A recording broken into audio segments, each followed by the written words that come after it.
Hello friend, কেমন আছো তোমরা সবাই? আশা করি খুবই ভালো আছো। আমিও ভালো আছি। আমি সুষমা চলে আসলাম তোমাদের সামনে এমএস লাইফস্টাইলের নতুন একটি ব্লগ ভিডিও নিয়ে। আজকে আমি একদমই অন্যরকম একটি ভিডিও নিয়ে তোমাদের সামনে হাজির হয়ে গেলাম। তা দেখতে পাচ্ছ তোমরা, একটা মাটির থালা, একটা গ্লাস, একটা বাটি।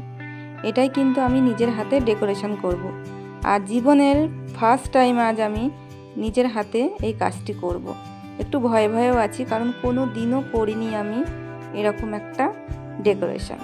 তা দেখো, এটা কী উপলক্ষে করছি সেটা কিন্তু তোমরা নেক্সট ভিডিওতে অবশ্যই জানতে পারবে। তা দেখো আমি কিভাবে করতে থাকি। কোনো দিনই করিনি, আর জানতামও না যে কিভাবে করতে হয়। একদমই নিজের মনের থেকেই করেছি। আর অনেক দিনই কিন্তু আঁকাঝোঁকা এসব বন্ধ হয়ে আছে, কারণ সংসারের চাপে পড়ে কোনো কাজই কিন্তু আমি টাইম বের করে করতে পারি না। তা আমার একটু খুবই ইচ্ছা হয়েছিল এই ডেকোরেশনটা করব, কারণ একটা স্পেশাল দিনের জন্য। সেই জন্য তোমরা ঠিকই বুঝতে পারবে। তা দেখো, আমি আস্তে আস্তে কিন্তু স্টেপ বাই স্টেপ আমি করতে থাকছি। তা সম্পূর্ণটা তোমরা দেখতে থাকো, আর কেমন হয়েছে অবশ্যই কিন্তু জানাবে। প্রথমে দেখো, লাল রঙের ফেব্রিক নিয়ে আমি থালাটা সুন্দর করে রং করে নিয়েছি তুলি দিয়ে। আর তারপরে কিন্তু আমি থালাটাকে শুকিয়ে নেব, কারণ যেহেতু রং করেছি, একটু হালকা না শুকালে তারপরে কিন্তু কালারটা আমি করতে পারবো না।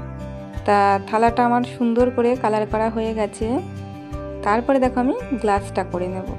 আর মাটির থালা, মাটির গ্লাস না এমনিতে একটু কেমন বেশ দাগ দাগ থাকে, একটু অন্যরকম থাকে। যেহেতু মাটিটাকে ভালো করে ওরা ডাইসে দিয়ে সুন্দর করে বানিয়ে নিয়ে কিন্তু এগুলো শোকানো হয়, তা একটু কিন্তু অন্যরকমই লাগে দেখতে। আর এটা যদি আমরা ডেকোরেশন করি তাহলে কিন্তু ওই সব দাগগুলো বোঝা যায় না, আর দারুণ লাগে দেখতে। তা দেখো, তোমাদেরকে আমি দেখিয়ে দিলাম কত সুন্দর লাগছে কালারটা করার পর। আর তারপরে দেখো আমি একটা সিম্পল ডিজাইন করে নেব, কারণ আমি অত ভালো আঁকতে ঝুঁকতে পারি না। একদমই সিম্পল করে আমি করেছি, আর হাতে একদমই আমার টাইম ছিল না। এটা হট করে আমার মাথায় আসলো যে এই ডেকোরেশনটা আমি করব। মাত্র একদিন টাইম ছিল আমার, তাও আমি এটা বানিয়েছি প্রায় সন্ধ্যার একটু আগে আগেই বসেছি বানাতে। আর দেখো, করতে করতে কিন্তু রাতও হয়ে গেছে। আর রাত্রেবেলায় করেছি এটা, কারণ একদমই হাতে টাইম ছিল না। আর ডিজাইনটা করছি, ডিজাইনটা না আমি আরও সুন্দর করে করার ইচ্ছা ছিল, কিন্তু যেই তুলিটা নিয়ে আসা হয়েছে, যেহেতু আমি কোনোদিনও করিনি, অত বুঝি না যে কীরকম জিনিস লাগবে, তা তুলিটা আমার আর একটু সরু নিয়ে আসলে খুব ভালো হতো। ডিজাইনটা যখন করছি তখন ভাবলাম যে তুলিটা না একটু মোটা হয়ে গেছে, তুলিটা যদি একটু সরু থাকতো তাহলে কিন্তু ডিজাইনটা আমার আরও সুন্দর হতো। আর তাড়াহুড়োতে একদমই মাথায় ডিজাইন আসছিল না, একদম সিম্পলের মধ্যেই করেছি, যেহেতু টাইম নেই হাতে বেশি, সেই জন্য। তা আমার জীবনের প্রথম ডেকোরেশন, সেটা আমার একটা স্পেশাল দিনের জন্য করছি। আর তার জন্য কিন্তু পৃথিবীর সব কষ্ট দুঃখ ভুলে থাকতে পারবো, সেই মানুষটার জন্যই আমি করছি। তা তোমরা অবশ্যই জানতে পারবে, তা দেখতে থাকো। আর সে আমার অমূল্য রতন, আমার সন্তান, তার খুশিতেই আমি খুশি। তার জন্যই কিন্তু আমি এত কষ্ট করে এই ডেকোরেশনটা করছি।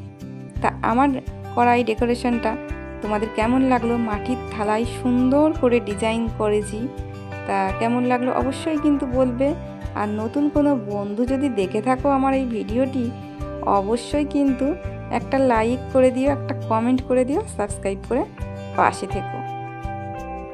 আর যারা যারা একদমই পারো না এই মাটির থালায় সুন্দর করে ডেকোরেশন করতে, আমার এই সিম্পল ডিজাইনটা করে দেখো, অবশ্যই তোমরা পারবে, কারণ আমিও কখনো কোনো দিনও এরকম ডিজাইন করিনি।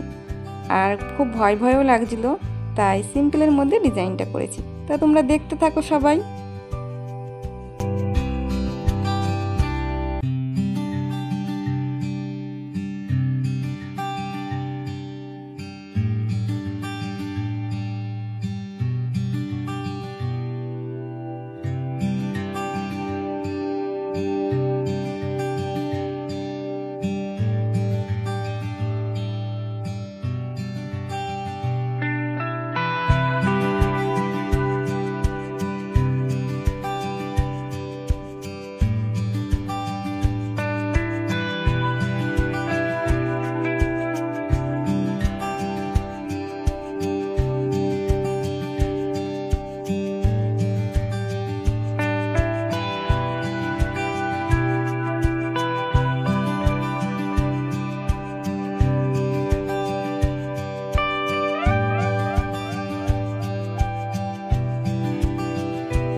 মাটির থালায় ডিজাইনটা করার সময় আমার হাজব্যান্ড একটু হেল্প করে দিয়েছিল আমাকে।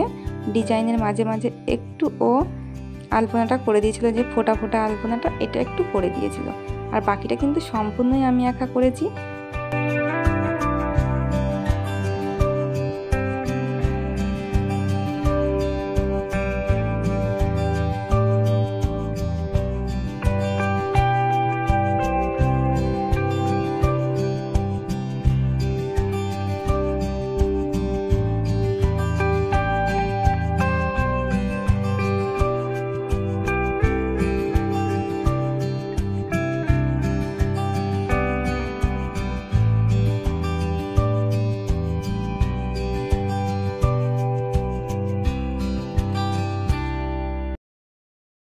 আমার এই হাতের কাজটি কেমন লাগলো অবশ্যই জানিও। আর আজকের ভিডিওটি এই পর্যন্তই। দেখা হবে নতুন একটি ভিডিওর সাথে। তোমরা সবাই ভালো থেকো, বাই।